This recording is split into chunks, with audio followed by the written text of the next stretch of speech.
Hi, everyone. Welcome to At This Stage, presented by Camp Broadway. My name is Anna Rafel. I am your host.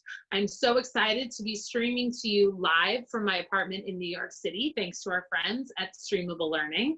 I'm so excited for you to join us as we connect you with Broadway professionals, both on and off the stage, connect them to you, our friends, our families, our students, all across the country and the world. I think today we got past the United States, which is awesome. I'm so excited to be with you for the next 35 minutes or so, and I promise to get to as many of your questions as possible. So start loading those up into our Q&A. I know we've got a couple already. All right, I'm so excited to introduce you to our guest today. Our guest is Bill Berloni. Hi, Bill. Hi, Anna. Hi, everyone. How are you doing today?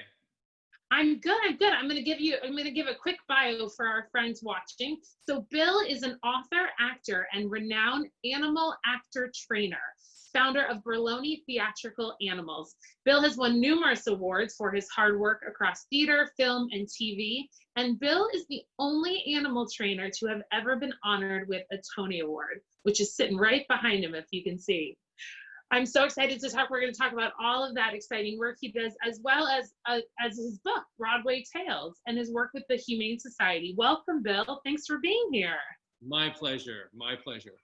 So where are you today? How you feeling? I know there's a storm, so the animals aren't so happy.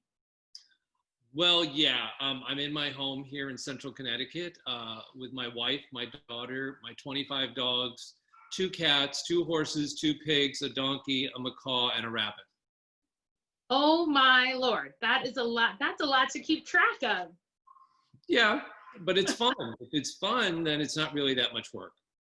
There you go. I love that. All right, before we get into all of those animals, so take us back to the beginning. Do you have a first memory of theater? How was it introduced to you? Did you grow up seeing or performing theater?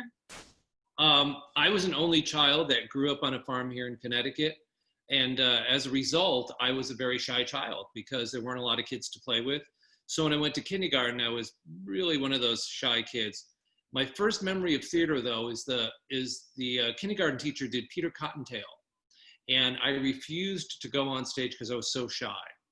But my mother came up with the idea that if I brought my white bunny with me, maybe I would go on stage.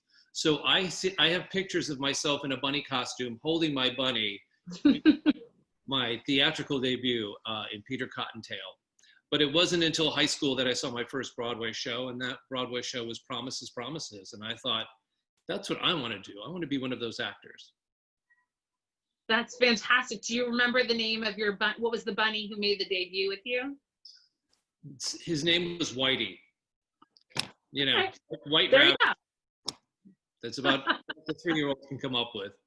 This is nice, sweetie. I love that.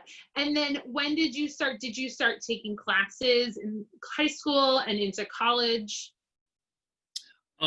Yes, in high school, someone nominated me for class president as a joke.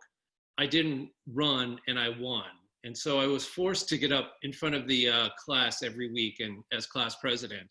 And I realized that the stage was a fun place to be. People listened to you, you got respect.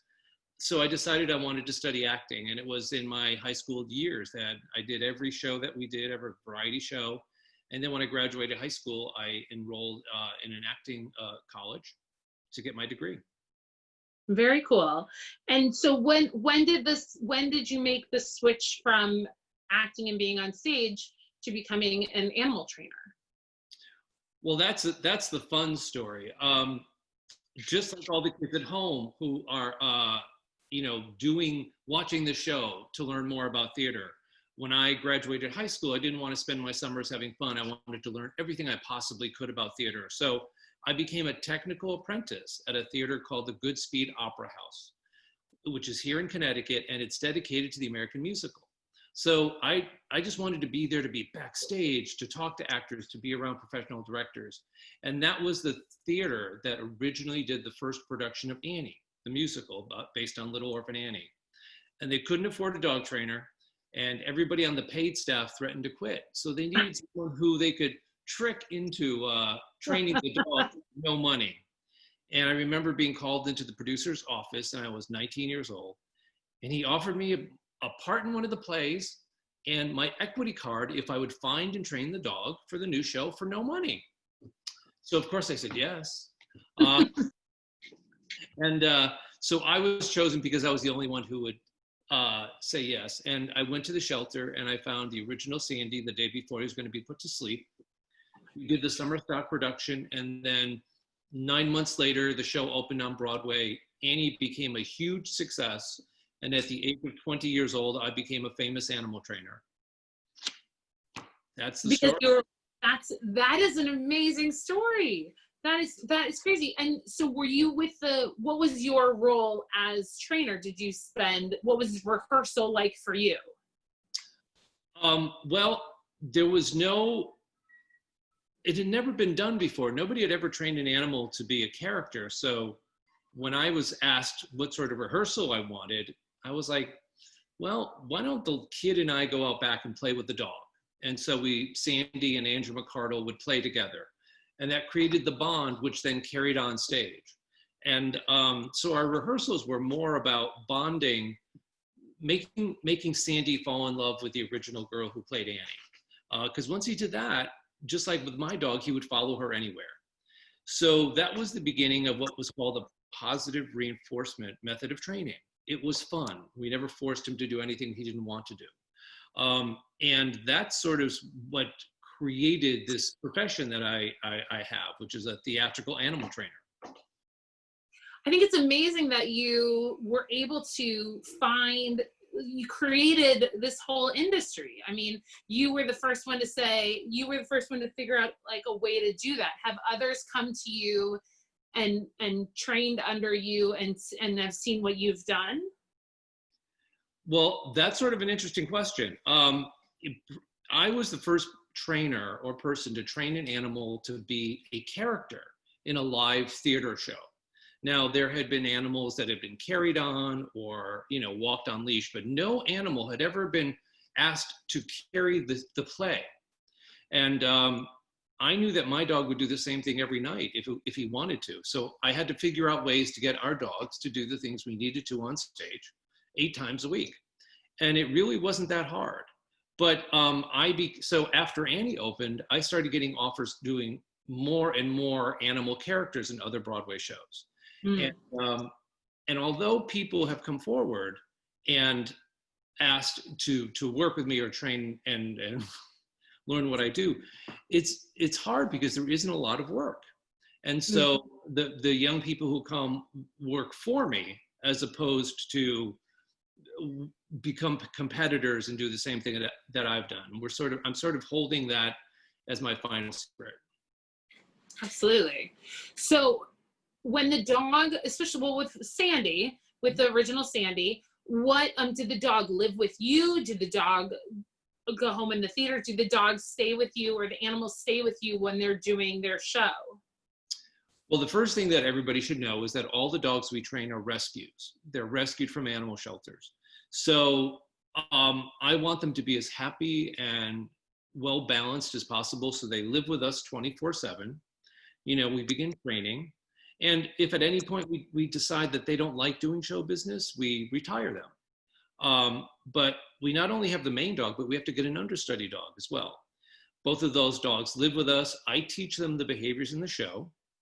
Then we show up to the first day of rehearsal, at which point we start teaching the dogs to listen to whatever actor is playing the part. But they still live with me. They still come home every night, but we set up games so that the dogs fall in love with the actors they have to work with. That's fantastic. What's the difference? I mean, obviously, but what other animals besides dogs have you had to train to be characters on stage? Wow. I've trained a pig, a cat. Those 2 played characters. But we've also had snakes, birds, sheep, rabbits. We've also had those characters that we brought on stage as well. But dogs lend themselves to wanting to hang out with humans and listening to them. How many productions, Sunny wants to know, how many productions at this point of Annie do you think you've worked on? And if you have any favorite favorite stories to share? Oh my goodness. Every production we do, I create a file and I put it away and I number it.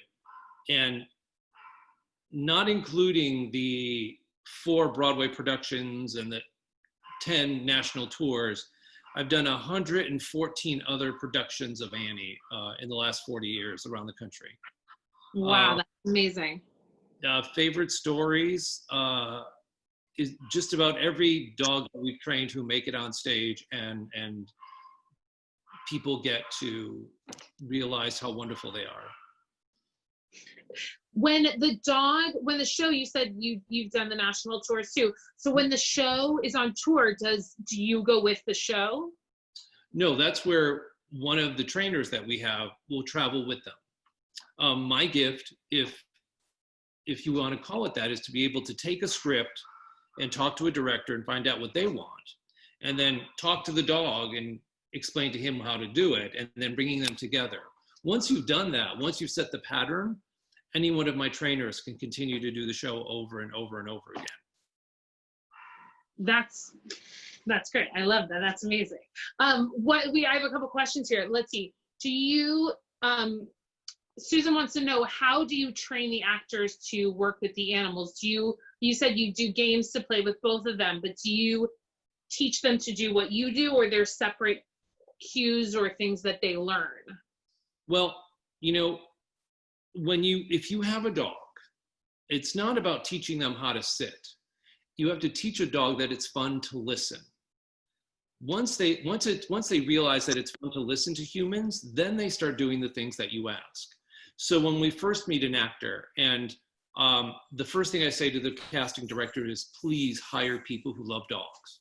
Because imagine doing a scene with someone who hates you. Right. It would not be fun.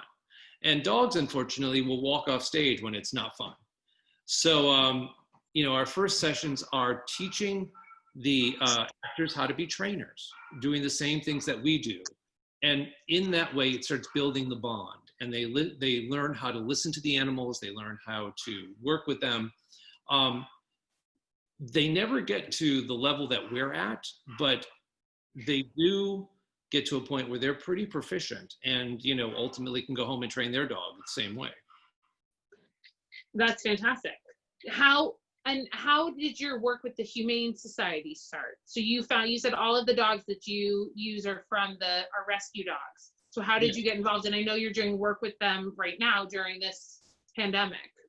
Yes. When Annie first opened, I was profoundly moved because I'd never been to an animal shelter before the day I went looking for the original Sandy. And I thought, I had this unexpected fame, and how could we help others? And so I started making a personal cause to help raise awareness in any animal shelter that asked. Sandy and I would go and do publicity for them and help raise money. And the Humane Society of New York was a shelter in New York City that didn't have a trainer. And they kept calling me up for advice. And then over the years, I just started showing up, and then they gave me a title. And, it's quite rewarding to be able to take the talents that I learned in theater and apply them to the real world and share those with animals who need homes and people who are looking for their star pet.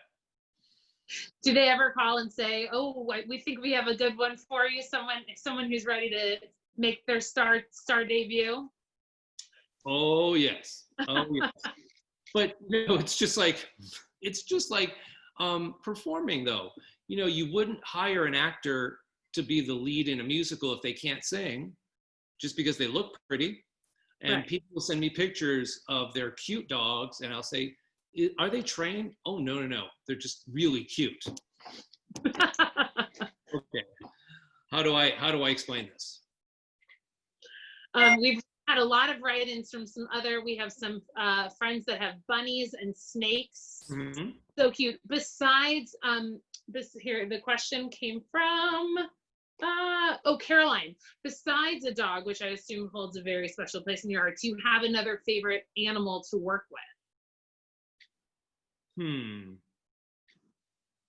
Or an animal you haven't gotten, no one's called to work with the...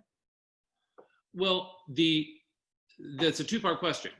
Yeah. I have been fortunate enough to land in a career in which I get to interact with all God's creatures. And, anything else but a dog isn't really trainable for the entertainment business. So I admire my cats. I admire my rabbits. I admire my horses, but dogs are really the things that changed my life. So they remain my special thing. But the other part of that is when I started my career, I started doing research like we all do. And I found out that wild animals are trained in not a humane way. Because they're really wild, they're not domesticated, and so they will hurt humans. And in order to handle them, you have to hurt them back. So I made it right away, 40 years ago, a promise that I would never train wild animals. So I only work with domesticated animals, like farm animals, and certain birds, certain anything you'd find in a pet shop, pretty much. Okay. Sorry, I have that's amazing. I love that. So we have a question from Annika. Do you work on movies or just live theater? I know you've been able to train or had animal actors in TV and movies as well. What is that experience like? Well, I'm from Connecticut. I'm a Broadway geek. And so I only did theater for many, many years. And there wasn't a lot of filming that happened in New York. And when there were other trainers in the New York area that would do it. And nobody would bring me to Hollywood. Why would somebody fly a trainer from New York to Hollywood when there's good trainers out there?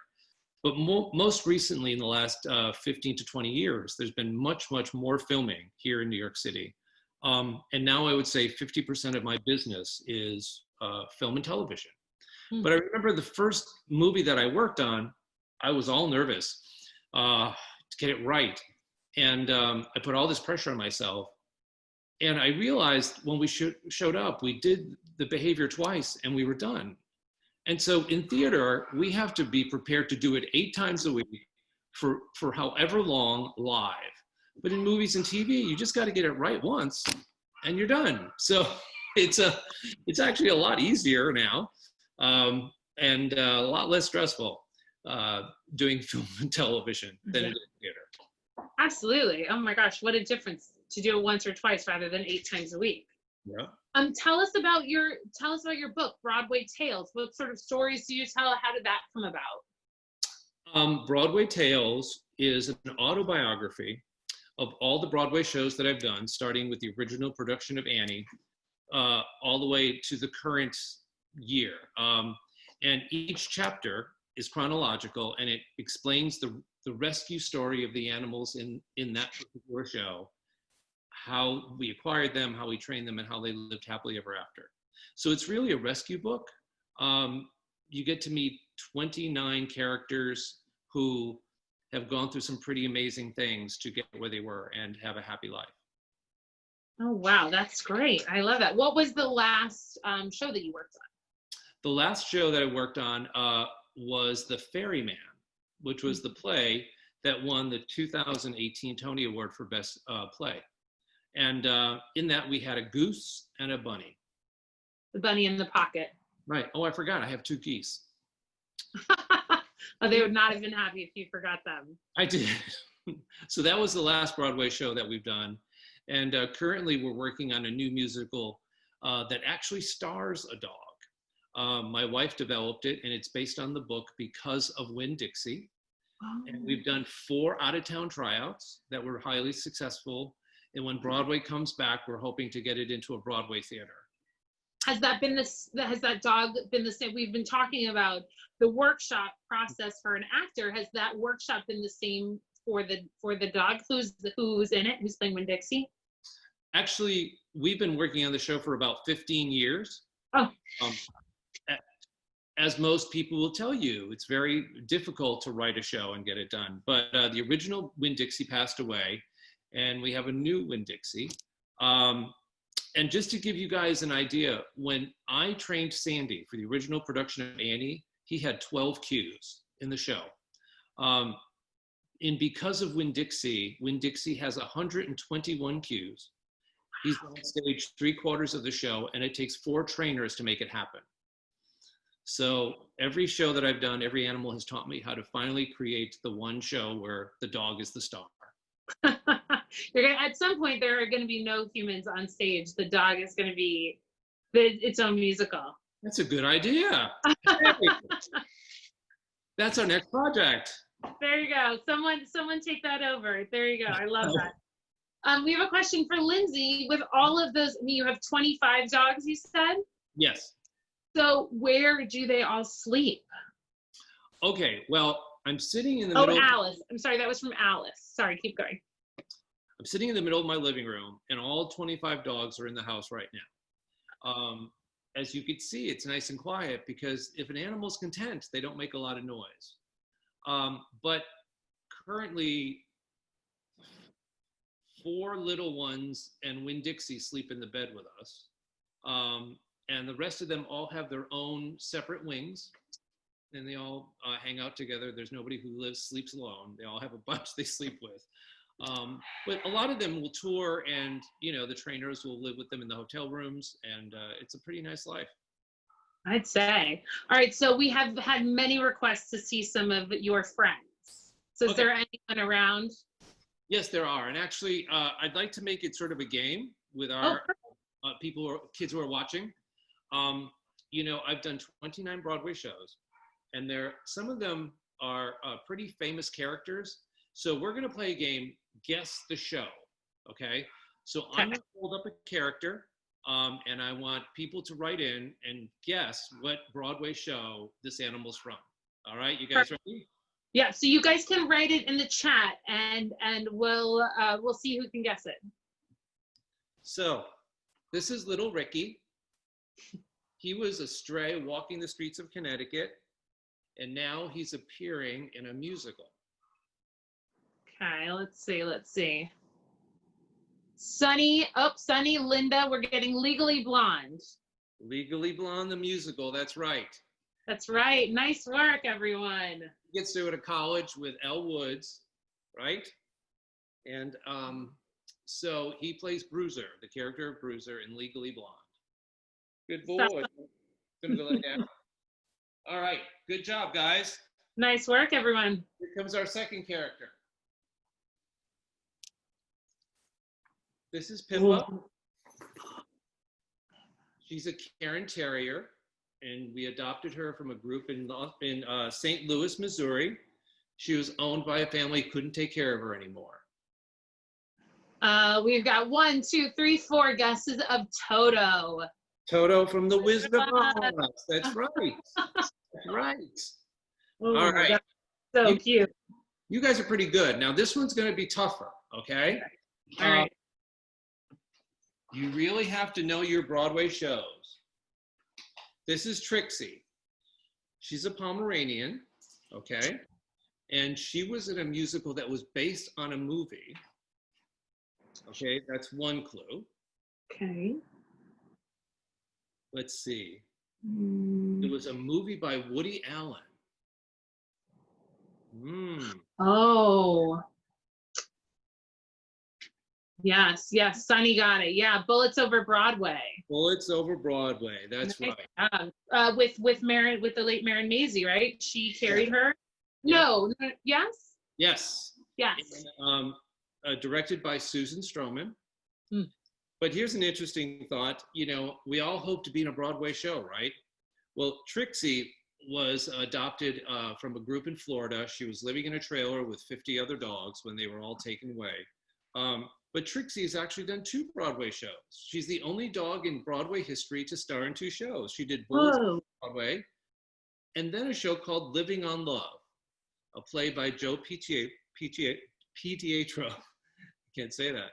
And she was held by Renee Fleming, the famous designer.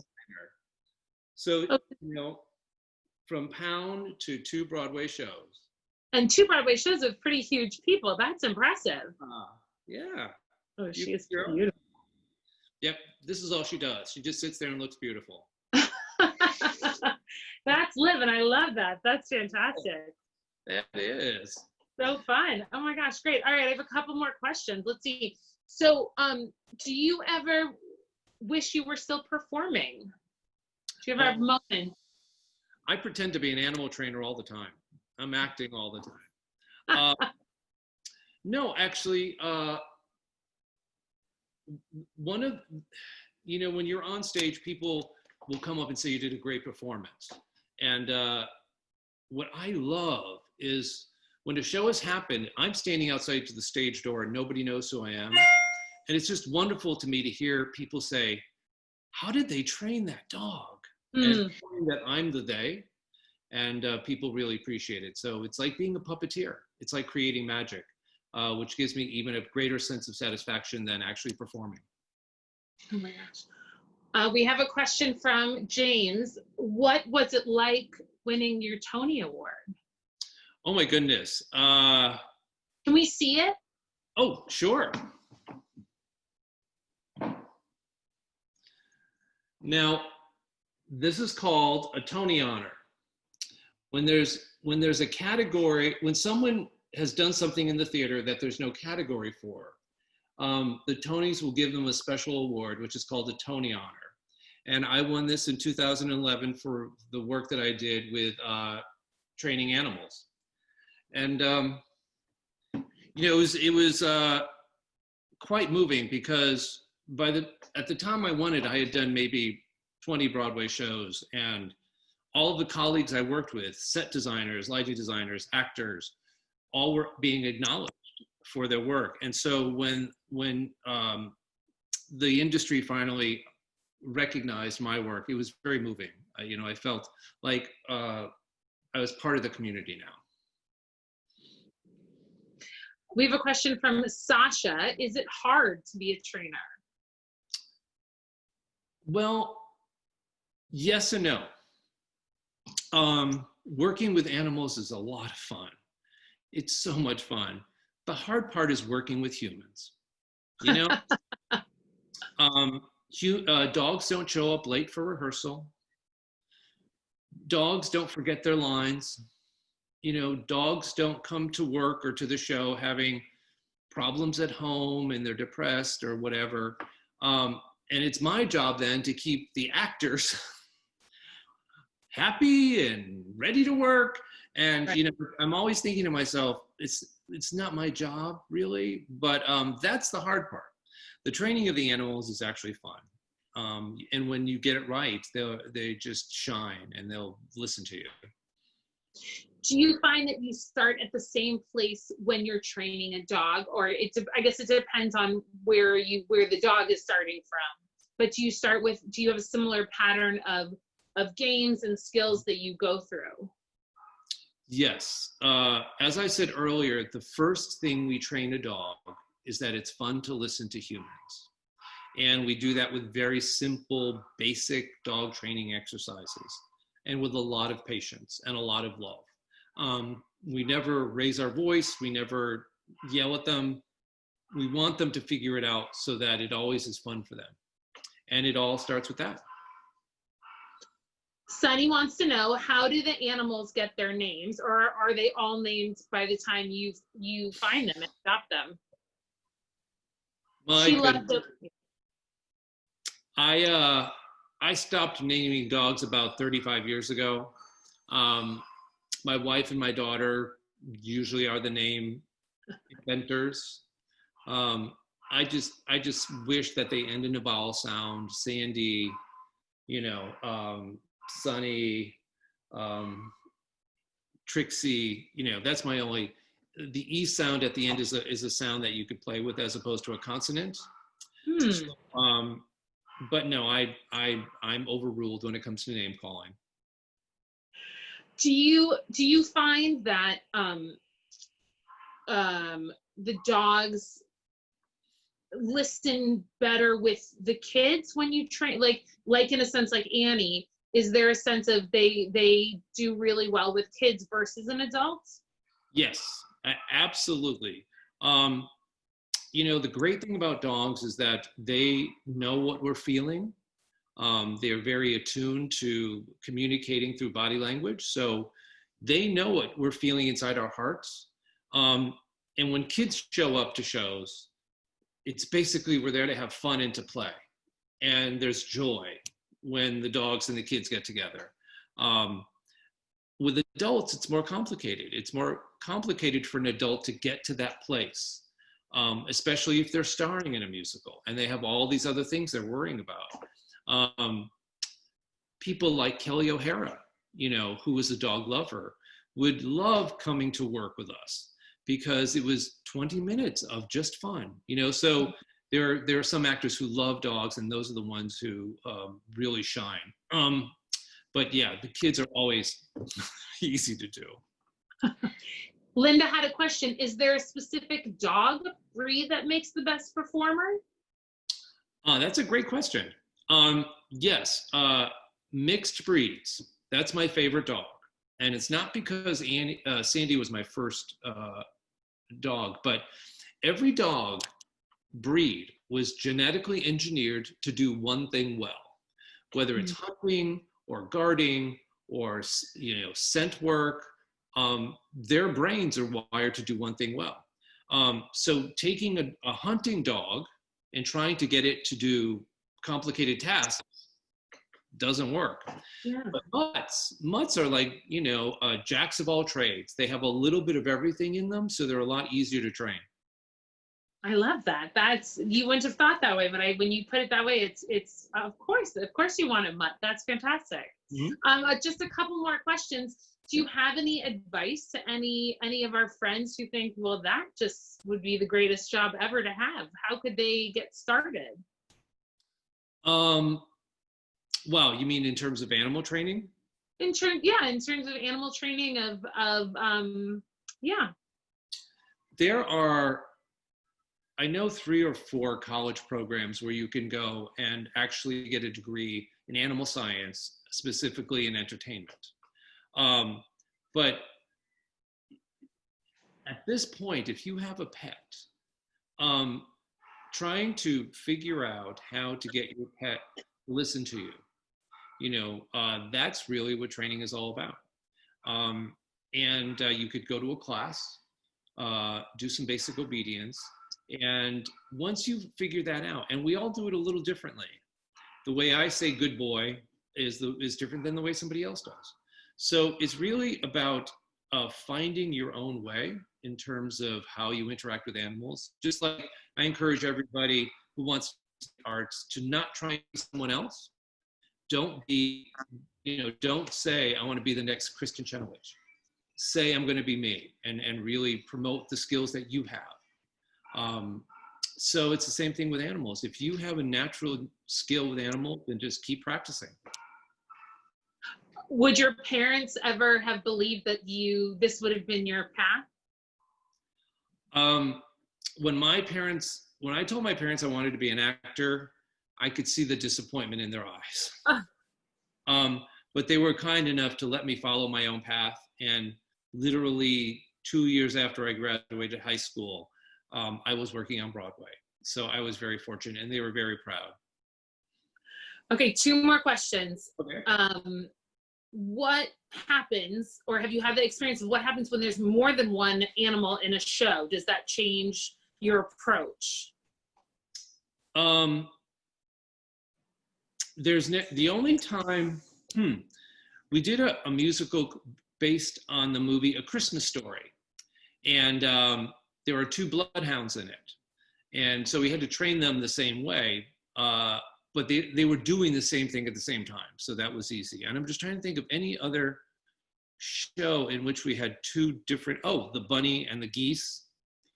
Yeah, so that was completely different training. The bunny lived in a little hutch in our apartment, and the geese lived in a nature center. But yeah, all animals are individuals. They all have feelings. They all have their own personalities. And so you can't necessarily treat them all the same. But that was a good question. Yeah. All right, last but not least, so Camp Broadway, our motto is develop your character. So to you, what does character mean to you? Character to me means the gift that you have inside, the thing that you want to share through the arts. whether it's a voice, whether it's ideas, whether it's you see buildings and sets. It's looking at what that really is and developing that aspect of what you do. You know, it's very easy for people who want to be singers to practice all the time. It's very easy for people who want to be dancers who dance all the time.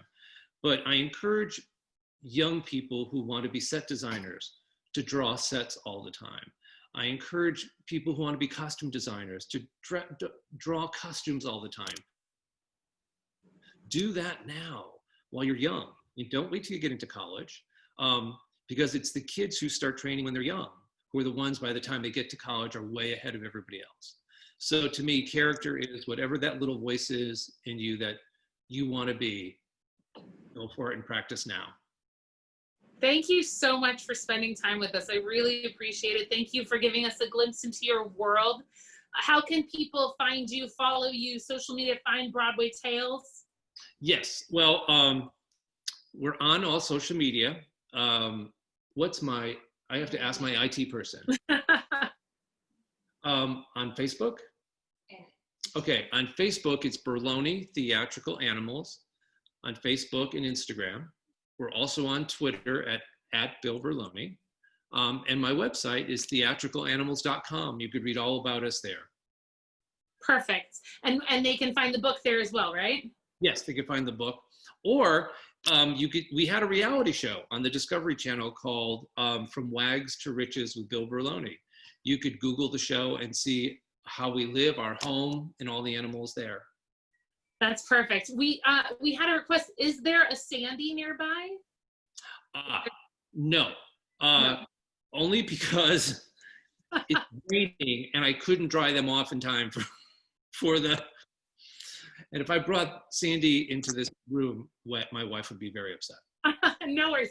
I'm assuming there's all sorts of pictures on the website. Yes. Well, the Sandy is right there. That's one of our Sandys. There we go. Thank you for joining us. Follow Bill, follow all of the Camp Broadway social media, Facebook, Twitter, all those Instagram fun things. Come join us tomorrow, same time, for Miles Polanski, sound designer. Same time, 1:30 tomorrow. Thank you, Bill. Thank you all for watching. Have a great day. Thank you.